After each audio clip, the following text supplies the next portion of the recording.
بسم اللہ الرحمن الرحیم۔ السلام علیکم ورحمۃ اللہ وبرکاتہ۔ ہمارا چینل انکل باتونی آج ایک خاص عنوان لے کے آیا ہے، ینگسٹر سے متعلق، نوجوان نسل سے متعلق۔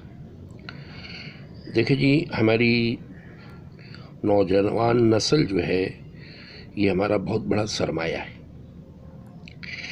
اس کی دیکھ بھال کرنا، ان کی پرورش کرنا، تربیت کرنا، یہ ہماری اخلاقی ذمہ داری بھی ہے، بنیادی ذمہ داری ہے، اور دینی اعتبار سے تو بہت ہی زیادہ ہماری ذمہ داری بنتی ہے۔ دیکھیں، ویسے تو جو اس وقت دور چل رہا ہے بہت پرفتن دور چل رہا ہے، اور اس وقت اپنے بچوں کو ان پرفتن دور میں نت نئے فتنوں سے بچانا کوئی آسان کام نہیں ہے، لیکن جو کام ہم کر سکتے ہیں وہ تو بہرحال ہم کریں۔ اس میں دیکھیں، بہت ہی بنیادی چیز یہ ہے کہ یعنی ہماری پوری یہ کوشش ہو کہ بچہ ہمارے ہاتھ سے نکل کر کسی اور کے ہاتھ میں نہ چلا جائے۔ چاہے بچہ 1 سال کا ہو، چاہے بچہ 20 سال کا ہو، چاہے بچہ 30 سال کا ہو، وہ ہمیشہ پیار کی زبان کو زیادہ پسند کرتا ہے بنسبت تانتشن، ڈانٹ ڈپٹ اور ایسی باتیں، جلی کٹی باتیں کرنا۔ بعض ماں باپ کا ایک اسٹائل ہوتا ہے کہ ایرے غیرے نتھو غیرے، ہر آئے گئے کے سامنے اپنے بچوں کی برائی کرتے ہیں۔ ارے یہ کیا کرے گا، ارے یہ تو ایسا ہے، ارے یہ تو ویسا ہے، یہ نکھٹو ہے، فلاں کا بچہ ایسا ہو گیا، فلاں کا بچہ، اور یہ یہیں کا یہیں پڑا ہے۔ تو اس طرح کی باتوں سے بچہ اندر ہی اندر پک رہا ہوتا ہے اور بددل ہو رہا ہوتا ہے۔ اچھا، ایک اور بھی میرے ذہن سے یہ بات نکل نہ جائے۔ دیکھیں جی، ایک بات یاد رکھیں کہ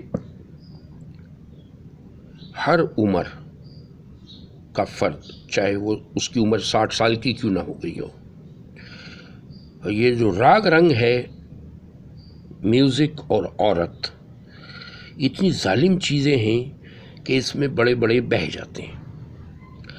اچھا، اب ہوتا ہمارے معاشرے کا جو بڑا المیہ اس وقت ہے وہ یہ کہ ہمارے ہاں بچوں کی شادیاں بہت دیر سے ہوتی ہیں۔ عام بیماری یہ ہے کہ جب تک کہ لڑکیوں کی شادی نہیں ہو جائے گی ہم لڑکوں کی شادی نہیں کریں گے۔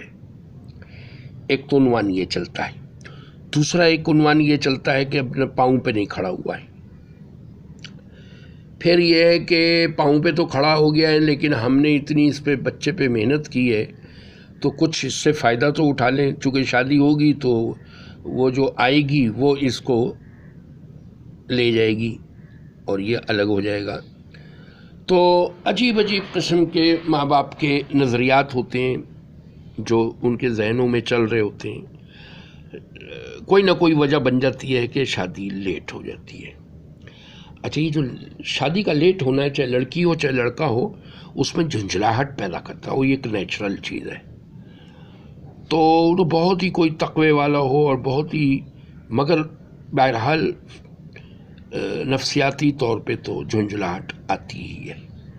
تو بھائی، سب سے پہلی بات تو یہ کہ ہم اپنے بچوں کی شادی کی فکر کریں۔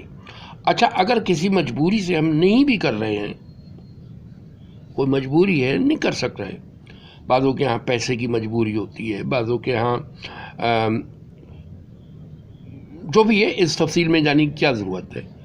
کسی بھی مجبوری سے اگر بچے یا بچی کی تو چلے ایک الگ چیز ہے، وہ تو سب کی کوشش ہوتی ہے کہ جتنی جلدی ہو جائے، لیکن لڑکوں کی شادی میں جو ڈیلے ہو رہا ہوتا ہے، چاہے وہ صحیح وجہ ہو چاہے غلط وجہ ہو، ہمیں بچوں کی شادی کا تذکرہ کرتے رہنا چاہیے۔ کچھ نہ کچھ ایکٹیویٹی چلتی رہنی چاہیے. اس سے کیا ہوتا ہے کہ بچے میں ایک امید ہوتی ہے، اس میں ایک امنگ ہوتی ہے. لیکن اگر کوئی سنگنی نہ ہو، کوئی عطا پتہ ہی نہ ہو، تو پھر 2-3 چیزیں چلتی ہیں پھر ساتھ میں. یا تو وہ بچہ کسی کے قابو آ جاتا ہے، یعنی کسی تنظیم کے قابو آ گیا، وہ اپنے مقاصد کے لیے اس کو استعمال کرتے ہیں. پھر وہ شادی وادی کا چکر کو بھول جاتا ہے، اور پھر وہ جو ہے وہ میں کیا عرض کروں، وہ پھر غلط ہاتھوں میں نکل جاتا ہے. اچھا، دوسری چیز یہ ہوتی ہے کہ کوئی آنٹی، کوئی انکل اپنی بچی کے لیے اس کو قابو کر لیتے ہیں اور وہ چھپ کر شادی کر لیتا ہے. تو شادی وہ کر لیتا ہے، بہت اچھی بات کرتا ہے، اس کو شرعاً بھی اس کی اجازت ہے کہ وہ شادی کر لے. لیکن گھر میں ایک عجیب فضا بن جاتی ہے، اس سے وہ نکال دیا جاتا ہے بچے کو، اور وہ پتہ نہیں کیا کیا معاملات ہوتے ہیں. اور تیسری بات یہ ہوتی ہے کہ اگر بہت نیک شریف ہے تو وہ بیچارہ اندر ہی اندر کیا کہتے ہیں وہ لفظ، گھٹتا چلا جاتا ہے، نفسیاتی ہوتا چلا جاتا ہے. اور پھر یہاں تک کہ اس کی جو استعدادیں ہیں شادی کی لائن سے وہ مرتی چلی جاتی ہیں. اور بعضے تو ایسے تقوی والے ہوتے ہیں کہ وہ 2 مہینے کے مسلسل روزے رکھ لیتے ہیں، اور ہمیشہ کے لیے ان کی شادی کا سلسلہ ختم ہو جاتا ہے. تو یہ بڑے عجیب تجربات ہیں معاشرے کے اندر. تو دیکھیں، یہ ماں باپ بہت ہی مجرمانہ غفلت کر رہے ہوتے ہیں. تو بچوں کے بگڑنے میں ایک بہت بڑا ہاتھ اس عمل کا بھی ہے. باقی یہ کہ دیکھیں، ہر دور میں بچہ پچھلے دور کے مقابلے میں زیادہ ذہین ہوتا ہے اور زیادہ پرجوش ہوتا ہے. جوانی ہوتی ہی پرجوش ہے. تو ماں باپ کو اس میں بہت احتیاط سے کام لینے کی ضرورت ہے. ایک تو یہ کہ دیکھیں، تربیت کا ٹائم ہوتا ہے، چاہے وہ دینی لائن سے ہو، چاہے وہ ہنر کی لائن سے ہو، چاہے وہ علم یعنی پڑھائی وڑھائی کی لائن سے ہو. اس میں شروع سے لڑک پن سے ہی محنت کی جاتی ہے. حفظ کروانا ہے بچے کو تو وہ بچپن سے ہی کروایا جاتا ہے. پہلی بات تو یہ کہ حفظ کی حد تک تو چلے ٹھیک ہے، لیکن باقی چاہے عالم مفتی بنانا ہو، چاہے پائلٹ بنانا ہو، چاہے ہاکی کا پلیئر بنانا ہو، چاہے کرکٹ میں ڈالنا ہو، چاہے اب بعض ماں باپ خود ڈاکٹر نہیں بن پاتے تو کہتے ہیں ہمارا بچہ ڈاکٹر بنے گا. اب اس کا دل چاہ رہا ہے نہیں چاہ رہا ہے، لیکن وہ ڈاکٹر بنے گا. یہ جو امپوزیشن ہے یہ بڑی ظلم کی بات ہے.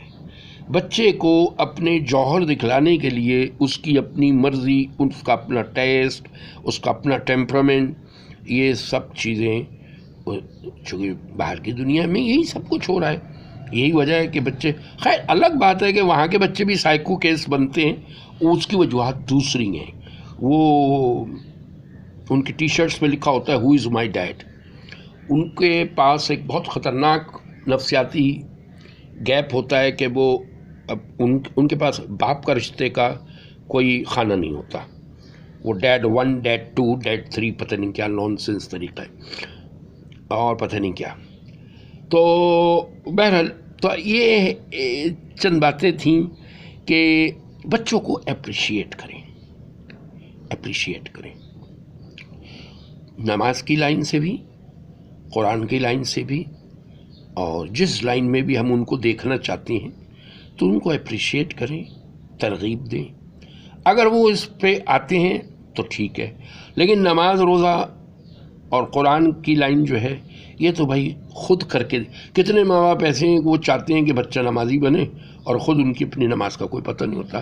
کتنے ماں باپ ایسے ہیں کہ وہ چاہتے ہیں کہ ان کا بچہ سگریٹ نہ پیے، لیکن وہ چین اسموکر ہوتے ہیں، اسی سے سگریٹ منگواتے ہیں، اسی کے منہ پہ دھواں پھینک رہے ہوتے ہیں. تو یہ دوغلا پن ہے اور یہ ایک وشفل تھنکنگ ہے. بھائی جو چیز ویسے بھی حدیث کا مفہوم ہے کہ جو اپنے لیے پسند کرو وہ اپنے یعنی مسلمان بھائی کے لیے پسند کرو. تو دینی اعتبار سے تو بیٹا بھی بھائی ہے. تو بھائی بہرحال یہ ہے کہ ہم پھونک پھونک کے قدم رکھیں، کوئی ایسی مسٹیک نہ کریں، کوئی ایسی غلطی نہ کریں کہ جس سے ہمارا بچہ جو ہے غلط ہاتھوں میں چلا جائے، چونکہ دوسرے لوگ تو اس کو گود لینے کے لیے تیار ہیں، پیار چمکار کے، اور پھر اس کے بعد اپنا بنا کر اس کو نیا نے کہاں کہ کہاں لے آتے ہیں۔ ہاں اگر تبلیغ والے اس بچے کو گود لیتے ہیں تو بڑی خوشی سے اس کو گود میں جانے دیں، چونکہ ان کے ہاں جا کر بچہ ہمیشہ سدھر ہی جاتا ہے۔ مع السلام۔